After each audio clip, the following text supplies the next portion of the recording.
महालक्ष्मी तथास्तु मॉलची Rakshabandhan special offer 7 September पर्यंत मर्यादित. अवश्य भेट द्या. Mahalakshmi Tathastu garment and apparels, Aditya business centre, Gandhi Chowk, Sawantwadi. Mobile 9860 2593 76 75 88 44 81 18. Devgad तालुक्यातील तळवडे येथील भकरवाडी येथील आत्माराम उर्फ बाबू मोंडकर यांचं घर आहे. कुटुंबात 13 सदस्य आहेत. आत्माराम उर्फ बाबू मोंडकर यांचे वडील बाळकृष्ण महादेव मोंडकर यांनी 1951 पूर्वी चित्रशाळा सुरू केली. बाबू यांनी लहानपणापासूनच मूर्ती बनवायला सुरुवात केली. 50 वर्ष तेही कला जोपासतात. त्यांच्यासोबत त्यांचा भाऊ अवधूत, रमेश, हरिश्चंद्र, मुलगा अभिजित उर्फ अभि, पुतणे मयुरेश, प्रियांक हेही त्यांना साथ देत आहेत.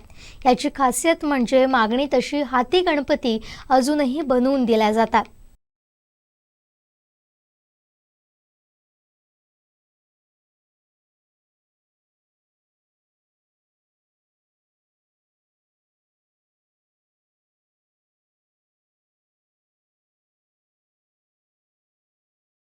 आता आपण आहोत मोंडकर बंधूंच्या तळवडे या ठिकाणी. तळवडे येथील त्यांची जवळपास 200 वर्षांपासूनची चित्रशाळा आहे तळवडे येथे.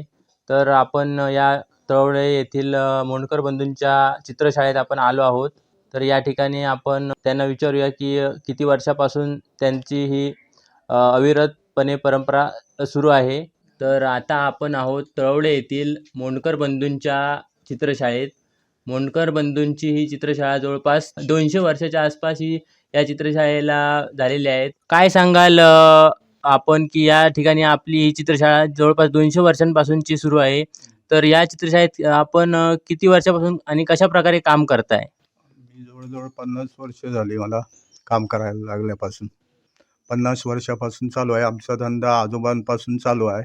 पहिले आजोबा करायचे, वडील करायचे, वडिलांनंतर आम्ही, आता आमच्यानंतर आमची मुलं करतायत.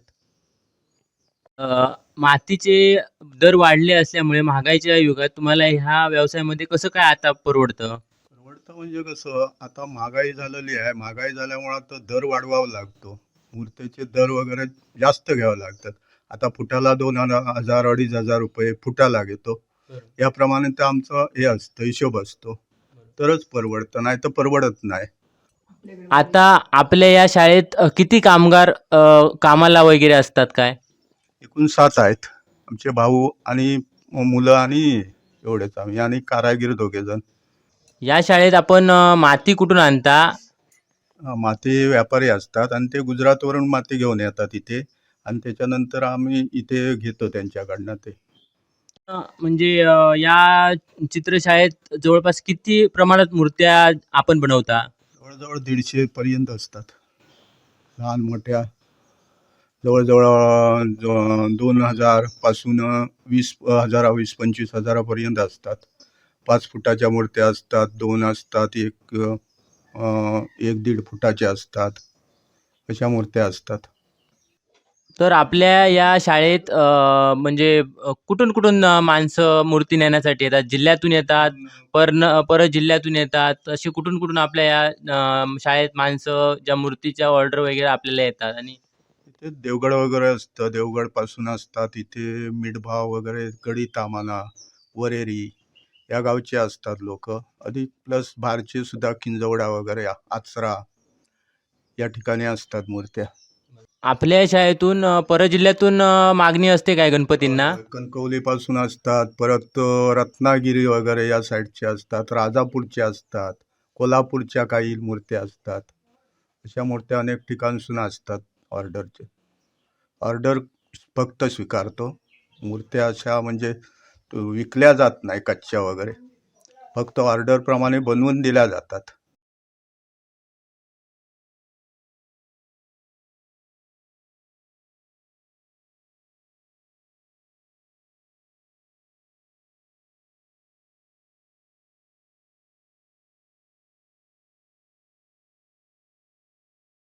मोंडकर कुटुंबियांची या ठिकाणी ही नवीन पिढी जी आता आपण पाहत आहात, कशा प्रकारे चौथी पिढी या ठिकाणी कामात जुंपलेली आहे आणि हा त्यांचा अविरतपणे ही परंपरा त्यांची सुरू ठेवलेली आहे.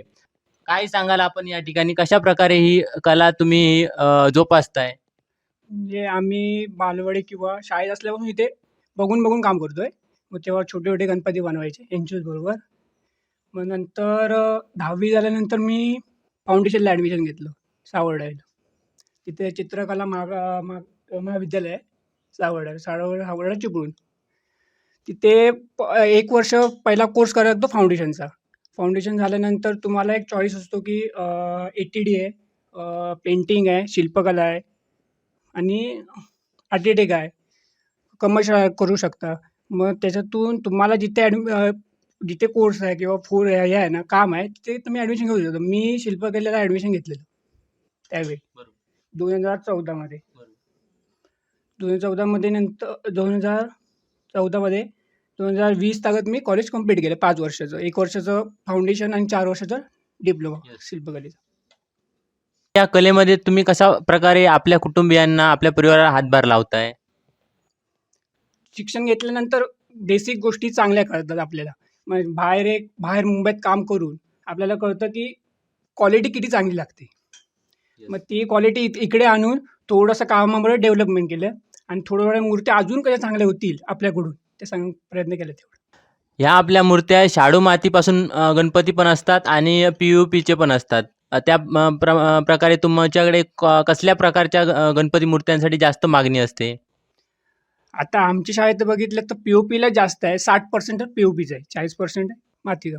पण जास्तीत जास्त मातीत होतील तर बऱ्या होतील. मग जरा कामाला पण मजा येते. POPमध्ये काम आहे, पण POPमध्ये थोडी जास्त एनर्जी लागते. मातीमध्ये पण आहे, पण तेवढं नाही. पण जास्तीत जास्त मातीमध्ये होतील तर बरं होईल. तर आपण कशाप्रकारे यांच्या परिवारातील ह्या चौथ्या पिढीने शिक्षण घेऊन खास या ठिकाणी गणपतीची जी आहे ती रंगरंगोटी आणि त्याची कलाकुसर ही करण्याच्या कामात ही चौथी पिढी देखील आपल्याला पाहायला मिळत आहे. ही जी तुम्ही आता मूर्ती बनवलात ती हाती बनवलात की तुम्ही ही बारीक बारीक कलाकुसर कशा प्रकारे केलात? हे बेसिक गोष्टी आधी मेन म्हणजे मुळात हे पहिलं उभारून घेतलं जातं. मग थोडंसं त्याच्यानंतर थोडंसं त्याला शेप दिला जातो. मग जशी मूर्ती असेल तसा त्याला शेप पाहिजे तसा. मग थोडं त्याला फिनिशिंग, डिटेलिंग्स करता येतं. हे डिटेलिंग हा टूल्स असल्यामुळे टूल्सने ते डिटेलिंग करता येतं. तर यावर्षी तुम्ही किती मूर्त्या स्वतःच्या हाताने बनवलेल्या आहेत? आता मातीमध्ये बऱ्यापैकी 60% तरी मूर्त्या हाती चालू येत आहेत. ही एक हाती मूर्ती आहे. तुम्ही बघू शकता ही. याच्यात गणपती आणि हे कसं दत्तमूर्ती असल्यामुळे बऱ्यापैकी हे प्राणी आहेत, कुत्रा आहे, गाय आहे. ही 3 मुख्य असल्यामुळे बऱ्यापैकी 60% तरी हाती आहे. ही जी आता तुम्ही जी मूर्ती बनवलात ती किती % हाती बनवलात तुम्ही? 80% हातीच आहे. थोडासा मूळचा पण वापर करायला लागतो कारण टाईम आपल्याकडे लिमिटेड आहे. त्या टायमाला ती गेली पाहिजे. त्यामुळे ते लिमिटेड टाईममध्ये ती झाली पण पाहिजे आणि ती आपल्याला परवडली पण पाहिजे. कारण इतर काम पण आम्हाला खूप आहे. त्यामुळे ते थोडंसं 20% तरी मूळचा वापर करावाच लागतो. तरी आता याची पूर्ण होण्यास आणखी किती दिवस जातील? अजून 1 दिवस जाईल. आता हे फायनल टच त्याला द्यायचं आहे, डिटेलिंग द्यायचं आहे. त्याचे दागिने आहेत, रुद्राक्ष आहेत ते जरा टाकायचे. याची डोळ्यांची नक्षीकामाचं कलाकुसर तुम्हाला जमते काय? हो, मला जमते. लेखणीचं काम आहे ते तुम्ही स्वतः करता की आणखी तुमच्यासोबत कोण असतं काय? म्हणजे माझ्याबरोबर मी पण करतो आणि माझा भाऊ आहे. तो शेडिंग करतो. आता तिकडे थोडं काम चालू आहे त्याचं. मग त्याचं जे काम झालं मग तो रेखणीला घेतो. मग त्याच्यानंतर आम्ही एक छोटा भाऊ आहे, त्याला पण शिकवायचं आहे. मग तिघं मिळून रेखणीचं काम सुरू करू आता. या व्यतिरिक्त आपण कुठे बाहेरगावी वगैरे जाऊन या रेखणीचं वगैरे काम असं करता काय? म्हणजे आम्ही इकडे सुद्धा करून मी जेव्हा कॉलेजला होतो, तेव्हा तिथूनच बऱ्यापैकी मी रेखणीला चांगली सुरुवात केली. मग सरांबरोबर राहून त्यांच्या कारखान्यात थोडी रेखणी शिकलो. मग त्यांच्या इथे पण काम करायचो आणि मी इकडे आल्यावर इकडे करायचो. आता इथे करता ह्या टाईम लिमिटमध्ये जो टाईम मिळेल किंवा वेळ भेटेल, मग इथे आम्ही मागे हिंदळ्यामध्ये गेलेलो. म्हणजे ह्या वर्षी पण आणि मागच्या वर्षी म्हणजे जाणार आहोत की गेलेलो रेखणी करायला. त्यांना 1-1.5 दिवसात त्यांचं काम करून दिलेलं.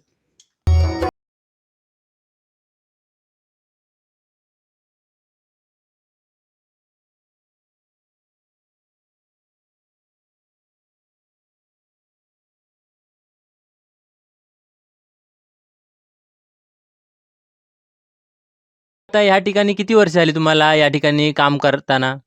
साधारण 20-22 वर्ष या ठिकाणी या शाळेमध्ये काम करत असताना मला झालेली आहेत. मातीच्या ज्या मूर्ती आहेत, त्या मातीच्या मूर्ती साच्यातून काढण्याचं मी काम करतो. त्यानंतर आम्ही सर्वजण कलर कामामध्ये एकत्रितरित्या काम करतो. आणखी काय सांगाल या चित्रशाळेविषयी आपल्या? ही चित्रशाळा जवळच आहे आणि जवळ-जवळ 4 पिढ्यांची ही चित्रशाळा आहे. आमचे शेजारी हे मोंडकर बंधू या ठिकाणी काम करतात. या मोंडकर बंधूंपैकी मोठे काका आमचे सुरेश मोंडकर हे पहिल्यांदा या ठिकाणी रेखणी काम करायचे आणि त्यांच्यानंतर आता त्यांचे हे 2 पुतणे या ठिकाणी रेखणी काम करतात. त्याशिवाय एक पुतण्या मातीचे जे मूर्तिकाम आहे, तो शिकून आलेला असल्यामुळे चांगल्या मूर्त्या या ठिकाणी बनवण्याचं काम करतो. आताच्या ह्याच्यात महागाईच्या युगात माती महाग झाल्यामुळे कुठेतरी मातीचे लोक गणपती बनवण्याचं टाळतात असं वाटतं का? महागाई तर खूपच वाढलेली आहे. त्यामुळे मातीच्या ज्या मूर्त्या आहेत, त्या जास्त दराने विकाव्या लागतात आणि त्याचं कामसुद्धा भरपूर प्रमाणात करावं लागतं. परंतु मातीच्या मूर्तीची जी सुबकता आहे, ही सुबकता निश्चितच या ठिकाणी चांगली मिळू शकते मातीच्या मूर्तींमुळे. आणखी काय सांगाल तुम्ही आपल्या या चित्रशाळेविषयी किंवा या एकंदर सिंधुदुर्गातील गणपती चित्रशाळेत जे चित्रकार काम करतात त्यांच्या संदर्भात आपण काय सांगाल? मातीच्या ज्या मूर्त्या आहेत, त्या बनवण्याचं काम आपल्या सिंधुदुर्ग जिल्ह्यामध्ये मोठ्या प्रमाणात आहेच. पूर्वापार चालू आहे. परंतु आता सध्या पी-ओ-पीच्या मूर्त्या ह्या मोठ्या प्रमाणात पेनवरून या ठिकाणी येतात आणि त्याची विक्री केली जाते. आता पहिल्यांदा आपल्याकडे मूर्तीची आपण सर्वजण ऑर्डर देत होतो आणि त्यानुसार मूर्त्या बनवल्या जायच्या. परंतु आता पेनवरून मूर्त्या येत असल्यामुळे या ठिकाणी गणपती शाळेचा हा बाजार मांडला गेलेला आहे. तो कुठेतरी थोडासा थांबला पाहिजे, अशी सिंधुदुर्गातील तमाम चित्रकारांची मागणी आहे. तर या चित्रशाळेत जवळपास तुम्ही किती मूर्त्या तयार करून झाल्यात आणि अंतिम टप्प्यातील हे काम जवळपास आता गणपती चतुर्थीला अवघे 15 दिवस राहिलेले असताना अंतिम टप्प्यातील हे काम आपलं कसं चालू आहे आणि किती जोमात चालू आहे? आता आमच्या या चित्रशाळेतल्या मूर्त्या अंतिम टप्प्यात आलेल्या आहे. आम्ही आता ही समोर पाहिली तर शेवटची मूर्ती जवळ-जवळ मातीची बनविलेली आहे. म्हणजे बनविण्याचं काम चालू होईल आणि ही शेवटची मूर्ती आहे मातीची मूर्तिकाम. तसं हे जे मूर्तिकामाचं जे काम आहे ते शेवटच्या टप्प्यात आलेलं आहे आणि शेजारी आमच्या म्हणजे मुख्य घरामध्ये या ठिकाणी रंगकामाचं काम चालू झालेलं आहे.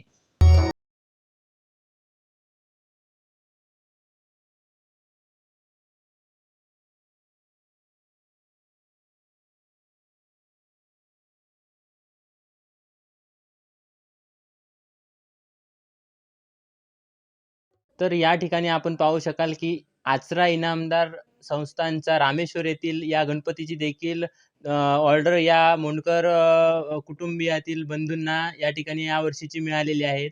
तर आपण काय सांगाल या आपण आचरा संस्थान जो इनामदार संस्थान आहे आचऱ्याचं त्या संदर्भात जी तुम्हाला ऑर्डर मिळाली त्या संदर्भात आपण काय सांगाल? निश्चितच आमच्यासाठी ही भाग्याची गोष्ट आहे.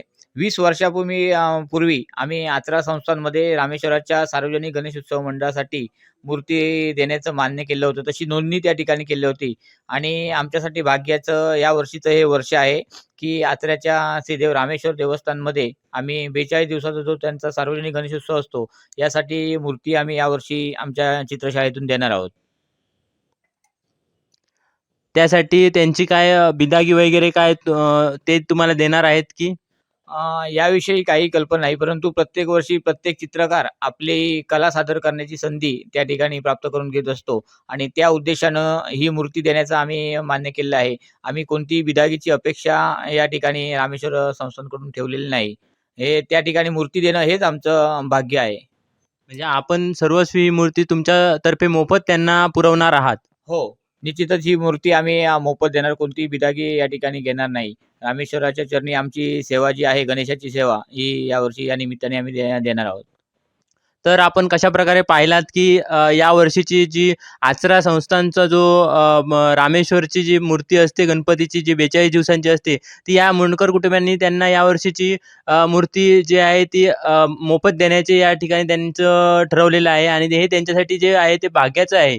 तर या ठिकाणी कशाप्रकारे मोठ्या प्रमाणात गणपतींचं जे काम आहे ते आता जवळपास गणपतीला अवघे 15 दिवस राहिलेले असताना या गणपतीच्या कामांना चांगल्या प्रकारे सुरुवात आणि अंतिम टप्प्यात आलेलं आहे. तर या ठिकाणी चांगल्या प्रकारे काम हे होत आहे. नागेश दुखंडे, कोकण 7साठी देवगड.